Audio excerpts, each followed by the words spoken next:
Welcome to mummy's cooker show. இந்த வாரம் நீங்கள் பார்க்க போகிற ரெசிபி சால மீன் குழம்பு. எப்படி செய்கிறத பார்க்கலாம் வாங்க. சால மீன் குழம்பு பண்ணுறதுக்கு மண் சட்டி ஒன்று எடுத்துக்கோங்க. சட்டி சூடானதும் 100 மில்லி நல்லெண்ணெய் ஊற்றிக்கோங்க. எண்ணெய் சூடானதும் கடுகு, வெந்தயம், நறுக்கிய சாம்பார் வெங்காயம் சேர்த்துக்கோங்க. வெங்காயம் நல்லா ப்ரௌன் ஆகிற வரைக்கும் வெயிட் பண்ணுங்கள்.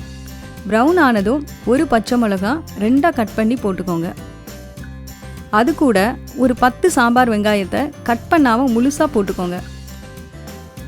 இப்போ ஒரு கைப்பிடி கருவேப்பிலை போட்டு நல்லா வதக்கிக்கோங்க. தனியாத்தூள் 3 டேபிள் ஸ்பூன், மிளகாய்த்தூள் 2 டேபிள் ஸ்பூன், மஞ்சள் பொடி 1/2 டேபிள் ஸ்பூன் போட்டு நல்லா வதக்கிக்கோங்க.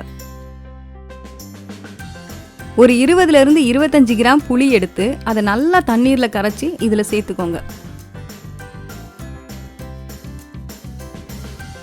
1/2 மூடி தேங்காய் நல்ல மையாக அரைச்சி இதோடு சேர்த்துக்கோங்க. மீதி உள்ள தேங்காய் விழுதோட கொஞ்சம் தண்ணீர் சேர்த்து ஊற்றிக்கோங்க. உங்களுக்கு உப்பு எவ்வளவு தேவையோ அந்த அளவுக்கு போட்டுக்கோங்க. மசாலா எல்லாம் நல்லா சேர்ற மாதிரி கலக்கிக்கோங்க.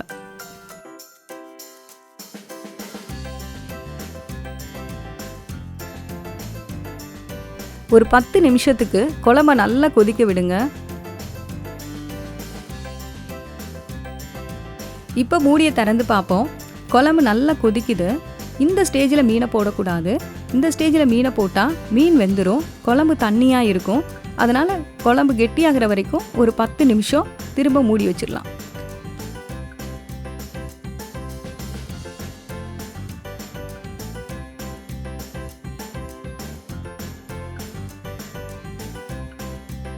இப்போ நாம் மூடியை திறந்து பார்ப்போம். குழம்பு எவ்வளவு கெட்டியாக வந்திருக்குதுன்னு பாருங்கள்.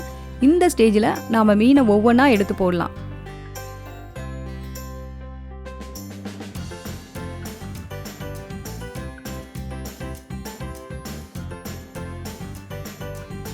கரண்டியை வச்சு குழம்ப கலக்காதீங்க, மீன் உடஞ்சிடும். அதுக்கு பதிலாக நான் பண்ணுற மாதிரி சட்டியை கையால் தூக்கி பிடிச்சி கலக்குங்க.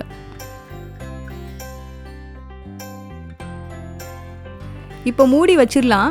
ஒரு 10 நிமிஷத்தில் மீன் வெந்துடும். குழம்பு நல்ல வாசனையாக இருக்குது, நல்ல திக்காக வந்திருக்கு. மீன் குழம்புனாலே திக்காக தான் இருக்கணும். நம்மளோட குழம்பும் நல்ல திக்காக வந்திருக்கு. மீனை பாருங்கள் எந்த அளவுக்கு வெந்திருக்குன்னு. நான் இப்போ ஒரு மீனை எடுத்து காட்டுறேன்.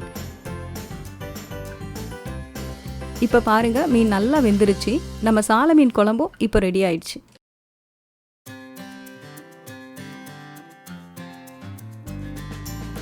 ஸோ இதே போல் அடுத்த வாரம் ஒரு அட்டகாசமான ரெசிபியோட நாங்கள் வரேன். அண்ட் இந்த சேனல் உங்களுக்கு பிடிச்சிச்சு அப்படின்னா சப்ஸ்கிரைப் பண்ணுங்கள். அண்ட் இந்த வீடியோ உங்களுக்கு பிடிச்சிச்சு அப்படின்னா லைக் பண்ணுங்கள், ஷேர் பண்ணுங்கள், முக்கியமாக பெல் ஐக்கானை ப்ரெஸ் பண்ணிங்க நண்பா. Thank you so much.